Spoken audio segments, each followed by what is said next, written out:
2 फरवरी 2022 से लेकर आज 10 दिसंबर 2025 तक 1408 दिन हो गए हैं जेल के सलाखों के पीछे हैं। कौन है पता है? वो है कमर गनी उस्मानी साहब। क्यों गए थे पता है आपको? नामूसे रिसालत के पहरा देने पे गए थे। तो पता है दोस्तों, उसको जेल से छुड़ाने की जिम्मेदारी किसकी है? अब सिर्फ उनके घर वालों की। उनके घर वाले, उनके भाई, उनके रिश्तेदार ही जो भी मेहनत कर रहे हैं, कोशिश कर रहे हैं उनको छुड़ाने की। बाकी लोग आराम से सो रहे हैं। हम लोग, क्योंकि हमारा कौन है? वो हमारा कोई नहीं है। ना हमारे बाप है, ना हमारे चाचा है, ना हमारे भाई है, ना हमारे रिश्तेदार है, ना हमारे पड़ोसी हैं, कोई नहीं है हमारे। तो हम क्यों मेहनत करें, है ना?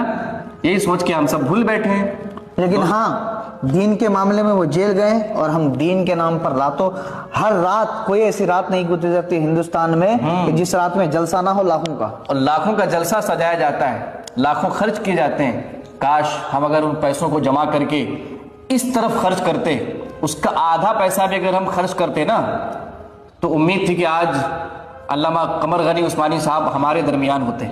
लेकिन साहब अफसोस की बात यह है कि पैसा खर्चा करना बहुत दूर की बात। हिंदुस्तान में इतने शेर हिंदुस्तान है, ये कायदे हिंदुस्तान है, वो हिंदुस्तान है, ये हिंदुस्तान है, फलाने हिंदुस्तान, वलाने हिंदुस्तान, फलाने उम्मत तो ठिकाने उम्मत। लेकिन पैसा खर्चा करना बहुत दूर की बात, 2 शब्द बोलने को तैयार नहीं है साहब। बोलने को तैयार नहीं है, कोई आगे बढ़ने को तैयार नहीं है।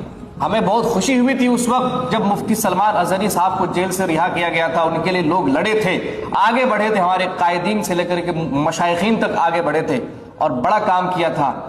ऐसी एक मर्तबा और कोशिश की जरूरत है। इंशाअल्लाह अगर हमारी ऐसी कोशिश रही तो जरूर अल्लामा कमर गनी उस्मानी साहब जेल से रिहा होंगे, हमारे दरमियान होंगे और फिर से दीन की खिदमत करेंगे, क्योंकि ऐसे लोगों की जमीनी सतह पर बहुत जरूरत है, वरना आजकल तो लुटेरे फिर रहे हैं।